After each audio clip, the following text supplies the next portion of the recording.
Bundan 2-3 жума мурун президент Садыр Жапаровго жолугуп чыктым. Каалайсыңбы, каалабайсыңбы, мени жаман көргөндөр бар, сындагандар бар. Мен айтам, силер мага окшошсуңар. Түркменстан айланабыз. Полусогнутом положении боюнча аплодировать деп парламенттин трибунасында мүнөздөмө бердиңиз болжолду. Ошол болжолуңуздун азыр кайсыл этабына келдик? Же алышка? Бираз кууланып атам да. Жоопкерчилигин сен деле билесиң, бирок айтып коюшуң мүмкүн. Мен өлүмүш болуп атам да. Кандай жооп беришимди каалайсың?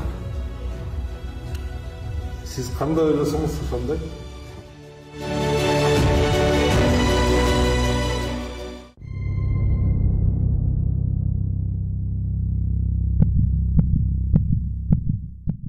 Арбаңыздар, кадырман достор, бүгүн биз сүйгөн мекенибиздин көйгөйлөрү жана андагы урунтуу учурлар, ошондой эле жеке инсандык үй бүлөлүк баалуулуктар тууралуу маектешебиз. Бүгүн биздин алгачкы коногубуз Кыргыздын белдүү, беделдүү саясатчысы Өмүрбек Чүкеш Текебаев. Саламатсызбы? Эмесе жараян башталды. Алгач убактыңызды бөлүп келгениңизге ыраазычылык билдиребиз. Мен жеке көптөн бери сиз менен жеке маектешкенди көздөп жүргөм. Убакыт сааты бүгүн келип отурат. Бүгүнкү маегибизди ушул эркин форматта ачык, ага инидей сырдашабыз деген ниетте турам. Өмүрбек айтсаңыз, ушул өмүрүңүздүн тең жарымын кыргыз саясатына арнадыңыз. Ошол кыргыз саясатындагы ишмердүүлүгүңүздүн 70-80% дейбизби, мүмкүн андан да көбүрөөгүн оппозициялык маанайда болдуңуз. Анан мен жеке карапайым адам катары оппозиционер дегенди ошол өзүнүн мүдөөсүн, оюн, көз карашын ишке ашыра албай аткан, же болбосо мамлекеттеги абалга, анын экономикасына, бийликке, чиновниктердин иш аракеттерине ичи чыкпай аткан адамды түшүнөм да.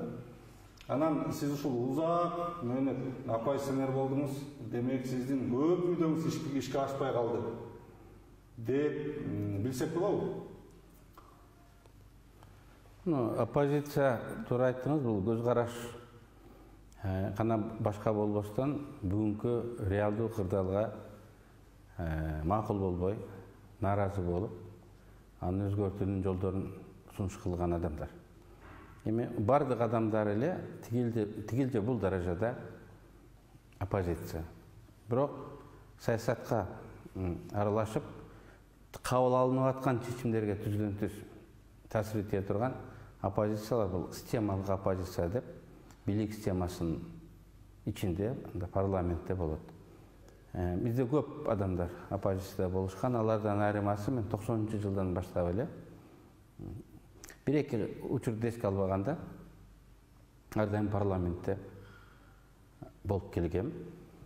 2007-жылы Ак Жол партиясы менен Ата Мекен партиясы парламентке түшкөн. Бирок бизде алып салып 2 жыл парламентте болбой калган. 15-жылы шайланып келдим, соттоп жиберип, 17-жылдан баштап 21-жылга чейин дагы парламентте болбой калдым. Бирок мен парламентте болбогону менен биздин фракциянын депутаттары болуп, алар ушул биздин ойду айтып, ушул биздин программаны ишке ашырганга аракет кылды. Ошондуктан мен жана нааразы болгон адамдар көп.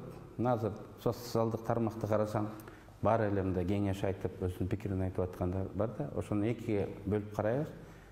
Одон айтканда көчө оппозициясынын ушул бийлик системасынын ичиндеги оппозиция, андайларды системалык оппозиция деп коюшат. Рахмат. Бир оюңуз, көз карашыңыз, мүдөөңүз ишке ашпай калганда кейсизби? Негізі ушул кейипкерсизби? Кайсы учурда көбүрөөк кейдиңиз эле?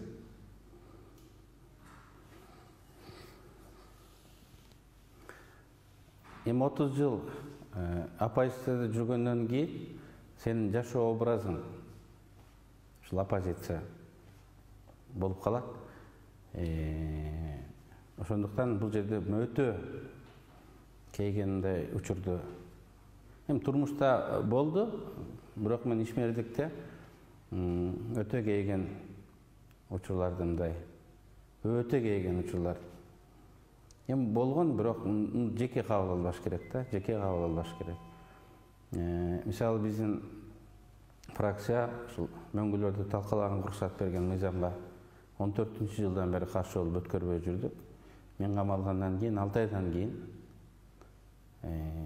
кармалгандан кийин, соттолгондон кийин 1-2 айдын ичинде эле ал мыйзамды өткөрүп, сентябрь мөңгүнү талкалап, алтынды калтып ала баштады да, биз табиятыбызга гана эбегеш чоң зыян келтирбестен финансылык планда дагы көп зыяндарга учурап калдык. Албетте мен жаратылыш үчүн, мөңгү үчүн абдан мындай кейдим. Эми ал сен өткөн мыйзамдар, өтпөгөн мыйзамдар дедиң, мен бир окуяны айтып бергим келет. Дастан Бекешев деген депутат бар, ал абдан көп мыйзамдарды демилгелейт, активдүү депутат. Анан жаңы келгенден бирөөлөрдү карап үйрөнөт да. Анан жаңы келгенде ушул мени карап жүрүптүр да, мындай байкап. Көзү көрбөсө дагы байкап жүрүптүр. Анан бир күнү мени токтотуп алып айтат да, байке дейт, орусча сүйлөйт ал. Я теперь знаю, дейт. Почему законы уносятся, дейт. Законы уносятся не для того, чтобы обязательно он прошел. Деп айтат да. Кээде мына мен сиздин көрөрмандарыңа айтам. Жеңиштен тете, жеңиштен ашкан утулуштар болот. Тарыхта уткан адам эмес, утулган адам дейт. Мисалы, Прометей. Злой күчтөрдөн утулду, бирок ал элге жарык алып келем, жылуулук алып келем деп, мисалы, өз өмүрүн кыйды. А тигилерде эмес, биз берки менин Прометейдин тиги эстелигин, эрдигин эстейбиз. Анан ошондой эле кээ бир учурда убагынан шашкан, убагынан эрте келген мыйзам долбоорлор болот. Аларды сунуш кылсаң, ошол убакта түшүнүшпөйт, кабыл албайт. Анан көп убакта өтпөгөн мыйзамды эмне сунуш кыласың, жаман көрүнүп деп айта берет да. Анан ошону акыры ошол Дастан түшүнүптүр. Мыйзамдын өтүшү не обязательно экен. Өтпөсө да коюш керек. Эмне үчүн? Биринчиден сен ушундай проблема бар экенин күн тартибине коесуң. Көпчүлүк эл, коомчулук ошондой проблема бар экен, анын чечүү жолдорун билет. Угуп калат, кулагы чалат.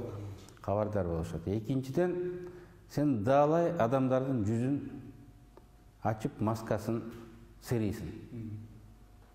Сөздө баары эле жакшы, ишке келгенде, мисалы, ага каршы болот. Мен азыр көп мисалы, мен 2000-жылдары, 2000-жылга чейин эле мамлекеттик кызматка, армияга барып келген жигиттер гана, жигиттер гана алынсы деген.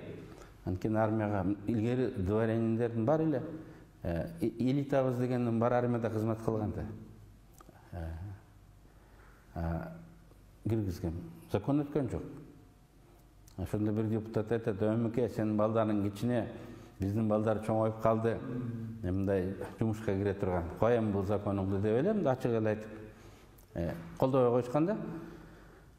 Көрдүңбү, бул адамдардын мындай жүзүн көргөзөт. Ошондой проблема бар экендигин элге мына айтат. Мына ушул закон азыр тигил же бул өзгөрүүлөр менен бүгүнкү күндө кабыл алынды. 23 жыл өттү. күн тәртибинде болгон экен, айланып жүрүп, акыры бир күнү мындай кабыл алынды. Ушуга окшогон кечигип болсо дагы кабыл алынган мыйзамдар абдан көп. Мен азыр дароо эстей албайм. Биз жылдырып, ошол 95-жылдары жылдырып, өтпөй жүргөн, анан 10-жылдары, 5-жылдары, азыр 20-жылдары өтүп аткан мыйзамдар абдан көп. Ошондуктан мыйзам сөзсүз эле бүгүн өтпөй калды деп кейиштин кереги жок. Ал коомду даярдаш керек. Кээде мыйзамдар коомдон бир кыйла алдыга кетет. Кээде мыйзамдар коомду тескерисинче артка тартат, жүк болупчу. Балдар жөнүндө кеп болуп калды.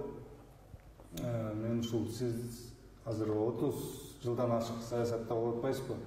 Анан саясатта болгондо дагы ошол көбүнесе оппозицияда жүрдүңүз. Анан оппозициялык блокто ошол тарапта жүрүп, бул өзүңүз үчүн эле эмес, жакындарыңыз, үзөңгүлөштөрүңүз, үй бүлөңүз үчүн дагы бир кооптуу, оңтойсуз, дискомфорт жашоо сунуштап коюшу ыктымал.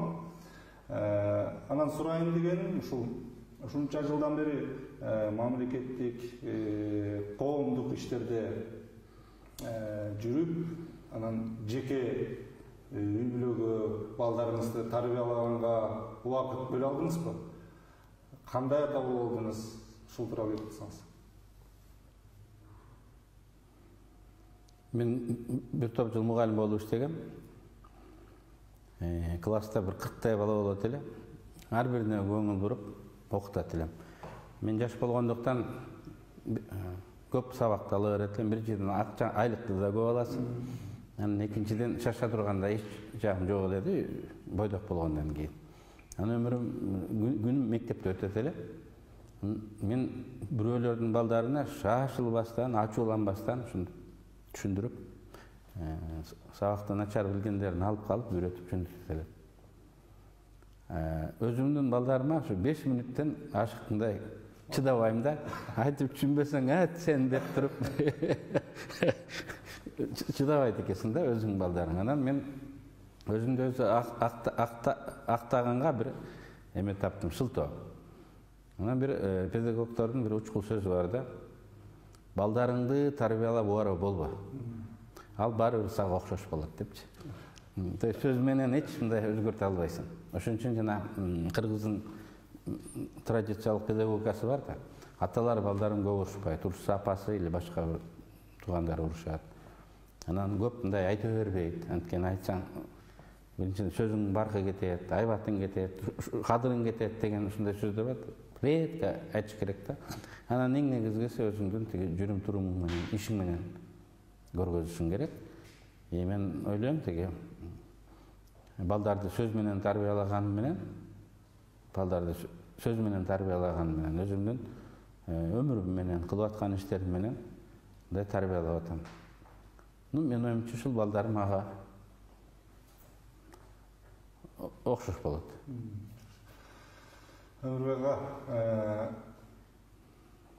жанагы айткандай саясатчы көп, оппозиционер да көп. Анан бирок ошол оппозиционерлердин арасынан, саясатчылардын арасынан эң мындай орусча яркий инсандын үзөңгүлөшү, партиялашы, жолдошу болуу дагы өтө эркин деп эсептейм да. Анан сиздин жаныңызда канчадаган жылдардан бери жолдош болуп жүргөн Болот Шер агайдын бүгүн жылдыгы болду.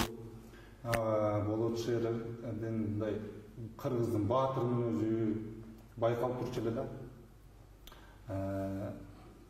Болот агадан эмнелерди үйрөнүп алдыңыз? Кандай жардам алдыңыз бул учурунда? Кандай кишиге? Пушкин бир ыры бар го, гений парадокстардын досу депчи. Анан Болот кээде ушул чукугандай бир ойду айтат. Ал кырдаалга мындай коошпойт. Парадоксалдуу болот да. Бирок эртеби кечпи ошол мындай туура болуп чыгат да. Болоттун дагы ошол күтүлбөгөн чечимдерди кабыл алган жөндөмдүүлүгү бар эле. көп адамдарга тобокел болуп көрүнгөн багыт стандарттуу эмес ой жүгүрткөндө бир ийгиликтерге жетишет эле. Мен эки окуяны айтып бергим келет. Матрешка гейт деп мен Польшага барганда мен багажыма наркотиктерди салып карман чыккан. Ошондо комиссия түзүлүп, комиссиянын төрагасы Болот Шер болгон экен. Ал айтат, ушул ГКНБнын башчысын, МВДнын башчысын, бүт силовиктерди кабинетиме жыйнап, телефондорун алып, сыртка алып чыгып коюп, кечке ошол жерден чыгарбай койдум дейт. Анткени Бакиевтер менен сүйлөшүп, бул чараларды көрбөсүн депчи. Алар чыкпаса, алардын подчиненныйларына дагы мындай түздөн түз приказ түшпөйт да. Алар бул жерде отурганда, булар барып Мегакомдон ал кезде Бител болсо керек эле. Бителден тиги бүт распечаткаларды алган. Аэропорттон бүт видеосъемкаларды алган. Ошолардын баары эгер булар эмелер башчылары чыкканда мындай болбой калат. Ал кабинетте кармап, баарын жөнөтүп, өзүлөрү барып, ошонун баарын бир күндө алган. Икрам деген Икрам эмес, Илхом деген аэропортто иштеген бир дунган жигит бар эле, менин багаждыгымды сүйрөп, аэропорттун вице-президентинин кабинетине алып барып, ошол жерден салдыртып, анан кайра алып барып самолетке салып жиберген да. Анан ошол жигитти таап, көрсөтмөсүн ушундай видеокамерага алып, аны үйүнө алып барып катып коет. Анан ага гарантия да берсе керек да. Илхам, сен чындыктай талада калбайсың, көчөдө калбайсың депчи. Ошол Илхам Болот өтүп кеткенче жанында помощник болуп жүрдү. Болот өтүп кетти, мына азыр дагы ошол Болоттун балдары менен да чогуу иш кылып биз менен жүрөт да. Ал ушундай адам болчу да. Эгер бирөөгө убада берсе, аягына чейин аткарат. Анан кыска убакыттын ичинде бул парламенттик иликтөө бул провокация экенин далилдеп, Жаныш Бакиев менен Курманбек Бакиевдин өзүнө телефон табулограммалары менен баарын өзүнө алып барып ошо такап койдум. Бирок анан аркага күчү жетпейт эле. Алар качып кеткенден кийин гана сот болуп, алар бул иш боюнча кийин соттолушту. Экинчиси Батукаевдин иши. Батукаев чыгып кеткенин Болот билип калып, фракциянын демилгеси менен депутаттык комиссия түзүп, Болот Шер комиссиянын төрагасы болуп калды. Бир жуманын ичинде ошондой эле кабинетине баарын жыйнап алып, ушул чыгарбастан ушул сурап, баарын видеокамерага тартып, материалдарын баарын алдыртып, бул операцияны дагы мындай ачыкка алып чыкты. Атамбаевга барып да калып, ошол кезде мындай туруп калган. Мына бүгүн анын жанында жүргөндөр Атамбаевга көрсөтмө берип жатышат. Мен тездик ичинде болгон, абдан ийгиликтүү болгон классикалык эки парламентский расследованияны билем. Экөөнү тең Болот Шер жүргүзгөн. Бул анын иште жөндөмдүүлүгү, стандарттуу эмес ой жүгүртүүсүнүн ушул жыйынтыгы болгон деп эсептейм. Башка мындай ийгиликтүү парламенттик иликтөөнү мен мындай оперативдүү жыйынтык чыгарган иликтөөлөрдү билбейм. Мен 2019 жылы августта түрмөдөн чыктым. Жакында 2 жыл болду. Анан Болот тозуп алды партиянын офисинен. Анан ошондой айтты да. Амке, сен 9 ай эрте чыктың деди да. Анан баарыбыз күлгөнбүз. Балким мен ошол шайлоонун алдында же шайлоонун учурунда чыксам, октябрь окуяларынын жыйынтыгы балким бир аз башкача болмок беле деп кээде ойлоп, бокем ошондой эле көрүп билип айткан экен. Дейбиз, анткени биз социалдык иликтөөлөр боюнча рейтингдин кривойун көрүп турабыз да, кайсыл маалда көтөрүлүп, кайсыл маалда түшөт. Душмандарың көбү жамандап жиберсе түшөт. Эгер сен жок, мындай сытыракта туруп түрмөдө или башка жакта, ал мындай көтөрүлөт дегендей да. Анан биз баарын салыштырып көрүп, Болот туура эле айткан экен. Жана максимумга келгенде тиги көчөгөдөн ушу максимумга келгенде мындай чыкса болмок экен дегендей тамашалашып айтып калабыз. Болотун көрбөштүк. Аны жөн эле коо сөз үчүн айтып койгон жок. Ал бир нерсени туюп сезди да, бир аз эрте чыктың, дагы 9 ай отуруп турсаң болмок экен деген. Демек, көздөгү окуяларды алдын ала болушу мүмкүн болуш экен да? Ооба. Рахмат, азыркы абалга келсек, мен сиздин 1 жыл мурунку парламенттин трибунасында айткан сөзүңүздү эстегим келип турат. Баш мыйзам өзгөрсө, президенттик башкарууга өтсөк, Түркмөнстанга айланабыз. Полусогнутом положении будете аплодировать деп парламенттин трибунасында мүнөздөмө бердиңиз эле, болжолду. Ошол болжолуңуздун азыр кайсыл этабына келдик? Же ал ишке ашкан жокпу?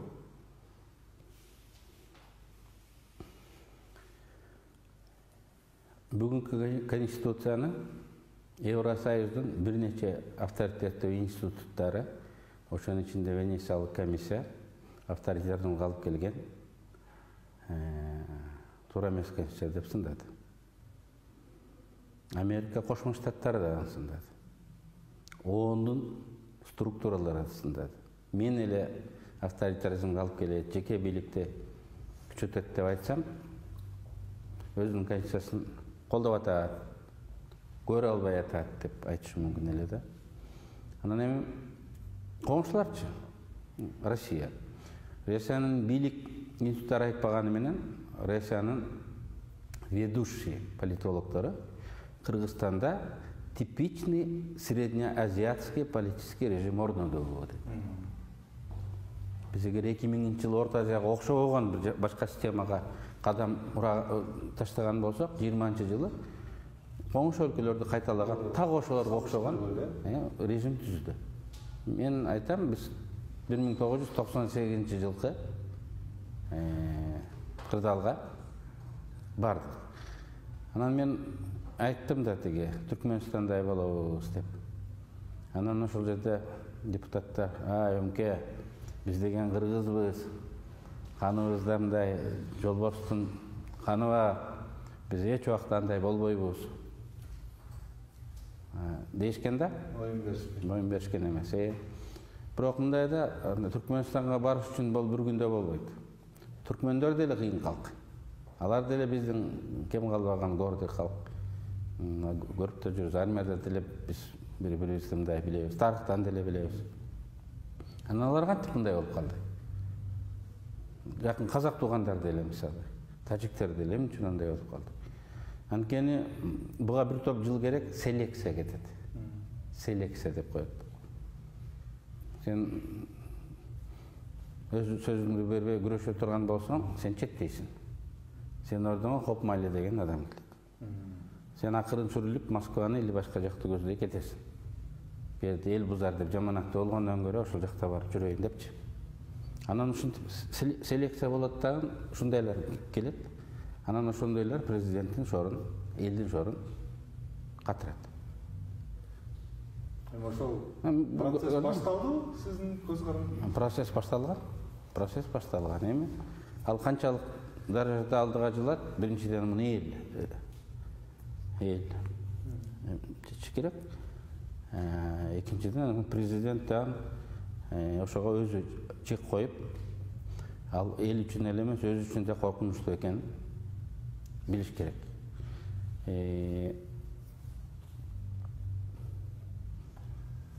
Мен бир жакында эле Кыргызстандын 30 жылдыгына интервью бердим.